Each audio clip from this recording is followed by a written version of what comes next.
Hello my YouTube friends, welcome to my YouTube channel the people's doctor. आज से हम शुरू कर रहे हैं एक नई वीडियो सीरीज जिसमें हम बात करने वाले हैं हार्ट अटैक के बारे में। हार्ट अटैक से रिलेटेड सारी इन्फॉर्मेशन हम डिस्कस करने वाले हैं इस नए वीडियो सीरीज में, जिसमें हम जानेंगे कि हार्ट अटैक क्या होता है, हार्ट अटैक के सिम्टम्स क्या क्या हैं, कौन कौन से ऐसे वार्निंग सिम्टम्स हैं जो हमें अलर्ट हो जाना चाहिए और हमें फ़ौरन ही अपने डॉक्टर को कंसल्ट कर लेना चाहिए। हार्ट अटैक के रिस्क फैक्टर्स क्या क्या हैं या हार्ट अटैक किन वजहों से होता है, हम कौन कौन से प्रिकॉशंस ले लेके या कौन से तरीके से हम हार्ट अटैक से बच सकते हैं, हार्ट अटैक से बचने के लिए ट्रीटमेंट ऑप्शंस क्या क्या अवेलेबल हैं, किस तरह के हेल्दी डाइट लेके और हेल्दी फूड्स लेके हम अपने आप को हार्ट अटैक से बचा सकते हैं, कौन से ऐसे फूड्स हैं जो हार्ट अटैक के लिए प्रोटेक्टिव हैं, और साइलेंट हार्ट अटैक क्या होता है, और जब हार्ट अटैक आ जाए या आने वाला हो तो हमें क्या क्या करना चाहिए, कौन से ऐसे इमरजेंसी मेजर्स हैं जो हमें लेने चाहिए ताकि हम अपनी हेल्थ को सही रख सकें। तो इस वीडियो सीरीज़ में हम अलग अलग एपिसोड्स में एक अलग अलग टॉपिक पे डिस्कस करेंगे हार्ट अटैक से रिलेटेड सारी इन्फॉर्मेशन के बारे में। मैं ये सारी चीज़ें आपको बिल्कुल सिंपल वर्ड्स में एक्सप्लेन करने की कोशिश करूंगा ताकि ज़्यादा से ज़्यादा लोग इस वीडियोस का फ़ायदा उठा सकें।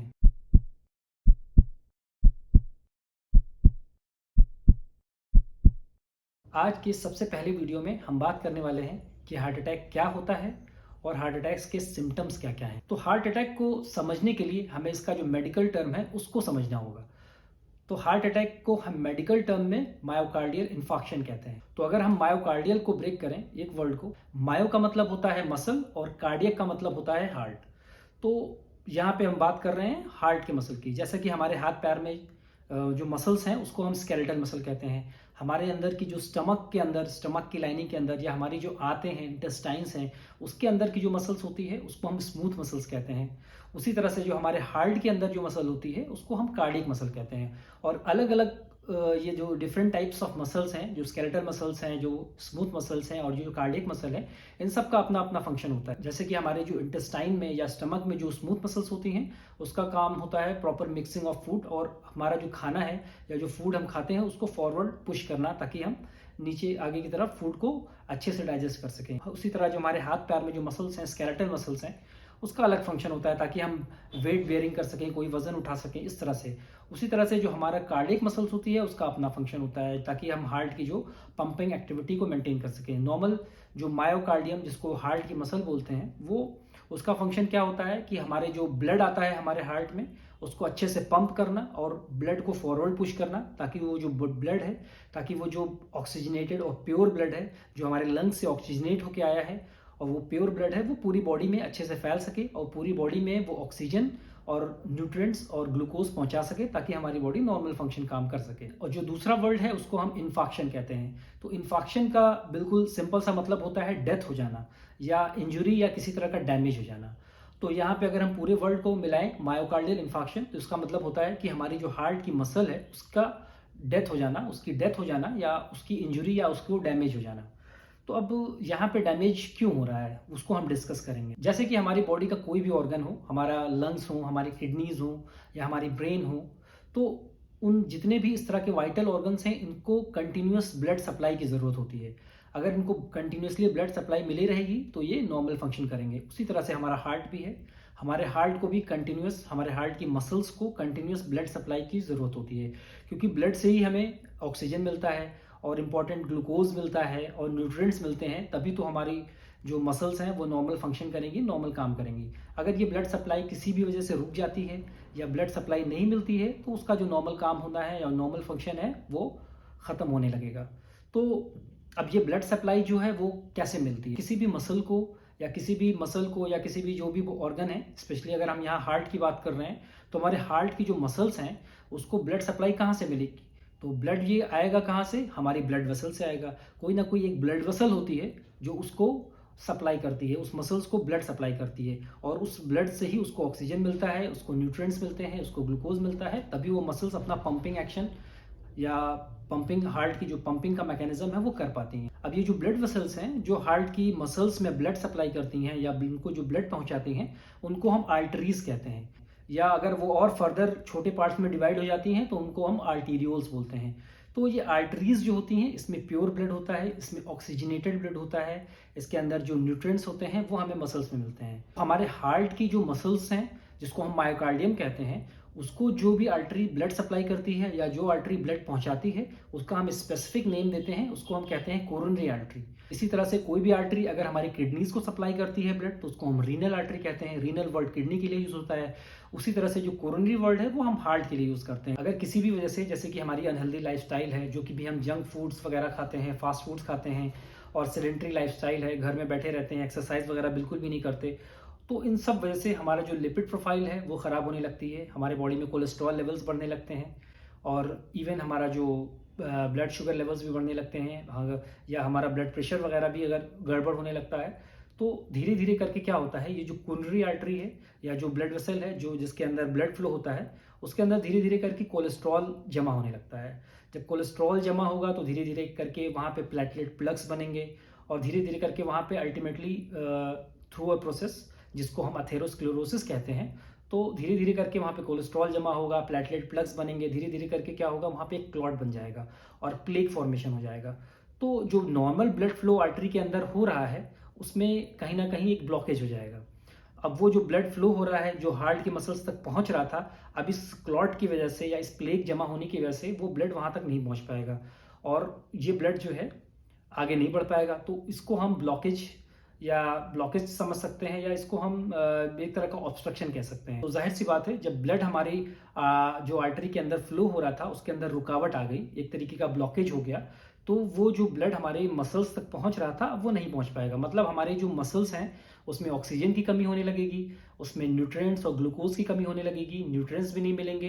तो अब क्या होगा, जो मसल्स थी उसमें डैमेज शुरू हो जाएगा, इंजुरी शुरू हो जाएगी, धीरे धीरे करके डैमेज शुरू हो जाएगा। और अगर ये ब्लड सप्लाई जल्दी से जल्दी ठीक नहीं हुई या ये जो ब्लॉकेज इसको ठीक नहीं किया गया तो धीरे धीरे करके हमारे जो मसल्स हैं उसमें डेथ होने लगती है, तो उसको हम इन्फाक्शन कहते हैं।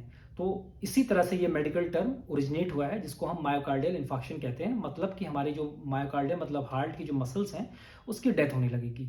तो इस तरह से ये वर्ड आया मायोकार्डियल इन्फाक्शन, जिसको हम आम भाषा में हार्ट अटैक कहते हैं या हार्ट अटैक के नाम से कॉमन लैंग्वेज में हम जानते हैं। तो ऑब्वियसली जब हमारे जो हार्ट की मसल्स की डेथ होने लगेगी तो हमारा जो हार्ट का जो पंपिंग एक्शन है, हमारा जो हार्ट है वो प्रॉपरली ब्लड को जो उसके अंदर है वो पंप नहीं कर पाएगा, अब ब्लड को फॉरवर्ड नहीं पुश कर पाएगा। तो सबसे पहले जब मसल की डेथ होगी तो फॉरन ही पेशेंट को चेस्ट पेन महसूस होगा, क्योंकि वहाँ पे जो हार्ट की मसल्स है उसमें डेथ शुरू हो गई है, वो उनकी इंजरी शुरू हो गई है, डैमेज शुरू हो गया है और धीरे धीरे जो हमारे हार्ट की मसल्स हैं वो मरने लग गई हैं। तो अब जाहिर सी बात है पेशेंट को चेस्ट पेन होगा और बहुत ही सीवियर चेस्ट पेन होगा और यूजुअली सीवियर चेस्ट पेन होता है, कभी कभी हल्का चेस्ट पेन भी हो सकता है।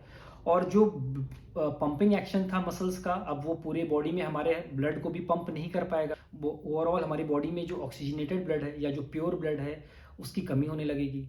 और सबसे इंपॉर्टेंट चीज़ ये कि जो हमारा जो नॉर्मली हमारे जो हार्ट के नीचे के ऑर्गन्स हैं वहाँ तक तो फिर भी ब्लड थोड़ा बहुत पहुंच जाता है, बट हमारा जो ब्रेन है वो हार्ट के बिल्कुल ऊपर है। तो अभी क्या है कि हमारे हार्ट को ग्रेविटी के अगेंस्ट जो है ब्लड पंप करना पड़ेगा। अगर हमारा हार्ट हेल्दी है तो वो इतना सफिशिएंट प्रेशर जनरेट कर लेता है कि वो against the gravity blood pump करके हमारे ब्रेन तक पहुंचा सके। बट अगर हार्ट की मसल्स की डेथ होने लगेगी तो वो सफिशिएंट प्रेशर नहीं जनरेट कर पाएगा कि अगेंस्ट द ग्रेविटी वो हमारे ब्रेन तक ब्लड पहुंचा पाए। इसीलिए हार्ट अटैक का एक बहुत इंपॉर्टेंट सिम्टम है कि पेशेंट को बेहोशी आने लगती है या चक्कर आने लगता है और अक्सर वो बेहोश होकर गिर भी जाते हैं कोई पेशेंट्स। अब हम बात करते हैं सिम्टम्स की। तो सबसे इंपॉर्टेंट सिम्टम हार्ट अटैक का है चेस्ट पेन, या जिसको हम मेडिकल टर्म में अंजाइना भी कहते हैं।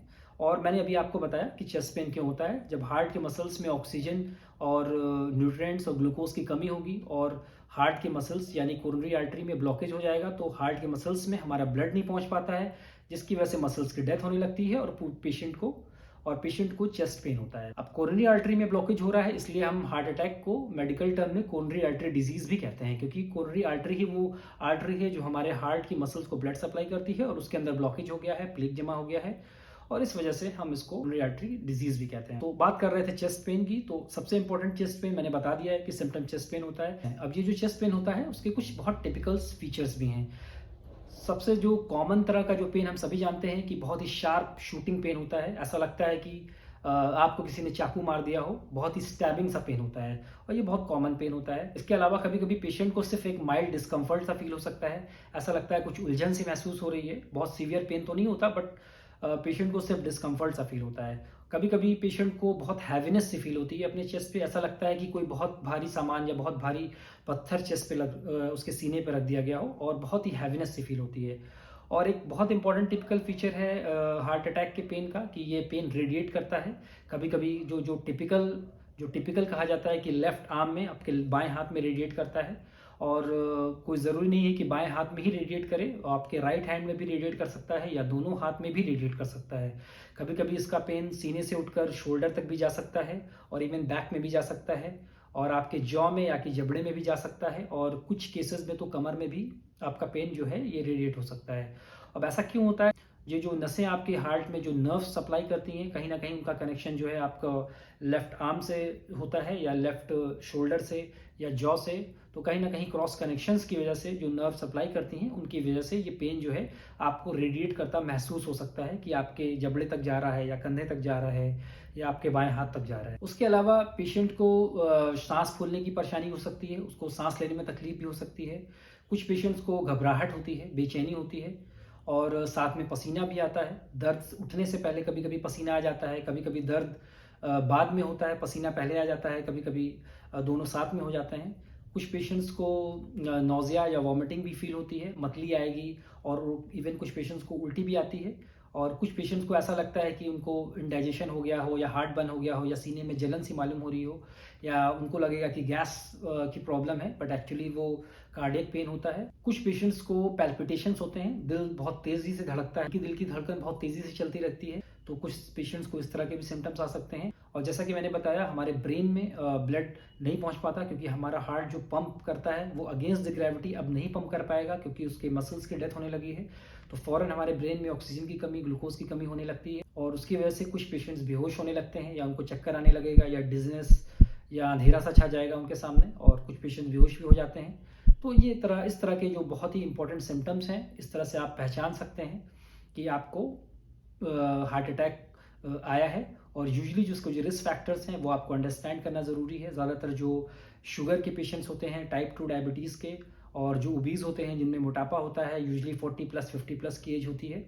पर आजकल तो बहुत ज़्यादा कॉमन है, इवन सेलिब्रिटीज़ में भी देखा जा रहा है, यंग पेशेंट्स में, यंग लोगों में देखा जा रहा है, जो लोग जिम कर रहे हैं, वर्कआउट कर रहे हैं, जिम करते करते भी इवन बहुत से लोग को हार्ट अटैक हो जा रहा है और कोलैप्स कर जा रहे हैं। तो after Covid even younger population में भी इसके बहुत ज़्यादा इफेक्ट्स देखे जा रहे हैं। आप ब्लड प्रेशर के मरीज़ हैं, आपकी हेल्दी लाइफस्टाइल नहीं है, आप जंक फूड बहुत ज़्यादा खा रहे हैं, और आपका कोलेस्ट्रॉल लेवल बढ़ा हुआ है, लिपिड प्रोफाइल आपकी गड़बड़ है, तो आप बहुत ज़्यादा रिस्क फैक्टर में हैं। आपको बहुत ज़्यादा ध्यान देने की ज़रूरत है, और अगर आपको इस तरह का सिम्टम्स आते हैं तो फ़ौरन आपको ध्यान देना चाहिए। बहुत से पेशेंट्स ऐसे हैं जिनको ऑलरेडी हार्ट अटैक एक आध बार आ चुका होता है, तो ऐसे पेशेंट्स जो है आइसोसॉर्बाइड मोनोनाइट्रेट की टैबलेट रखे रहते हैं। डॉक्टर्स उनको रिकमेंड करते हैं कि अगर इस तरह के कोई भी सिम्टम आपको महसूस हो तो आप ज़बान के नीचे फ़ौरन ये गोली रख लीजिए। बेसिकली वो नाइट्रेट्स होती हैं। नाइट्रेट्स का काम क्या होता है कि आपकी जो ब्लड वेसल है उसको डायलेट कर देना, या और चौड़ा कर देना, या फैला देना। तो अगर आप नाइट्रेट्स लेते हैं तो सबलिंगुअली आप जबान के नीचे फ़ौरन वो आपके ब्लड में जाती है, और आपकी जो ब्लड वेसल्स को चौड़ा कर देती है, डायलेट कर देती है, तो आपको फ़ौरन रिलीफ मिलता है। बहुत से पेशेंट्स एस्पिरिन भी ले लेते हैं फ़ौरन 75 mg या 150 mg, वो आपके ब्लड को पतला कर देती है, तो उससे भी आपको काफ़ी रिलीफ मिलता है। आज की वीडियो में हमने डिस्कस किया कि हार्ट अटैक क्या होता है और हार्ट अटैक के बहुत इंपॉर्टेंट सिम्टम्स क्या क्या हैं। तो अगर ये वीडियो आपको पसंद आया हो तो इस वीडियो को लाइक कर दीजिए, हमारे चैनल को सब्सक्राइब करिए, ज़्यादा से ज़्यादा लोगों को इस तरह के वीडियो शेयर करिए, ताकि ज़्यादा से ज़्यादा लोग इस तरह के वीडियोस का बेनिफिट कर सकें, इसका फ़ायदा उठा सकें। अगर आपकी कोई क्वारीज़ हैं तो कमेंट सेक्शन में आप क्वेश्चन कर सकते हैं। मैं अपनी पूरी कोशिश करूंगा आपके क्वेश्चंस को, आपकी क्वारीज़ को सॉल्व करने की। तो आज की वीडियो में बस इतना ही। इस सीरीज़ को कंटिन्यू करेंगे, हार्ट अटैक से रिलेटेड सारी इन्फॉर्मेशन इस सीरीज़ में डिस्कस करेंगे। तब तक के लिए बाय बाय, टेक केयर और stay healthy, be consistent, keep doing the good work. Thank you.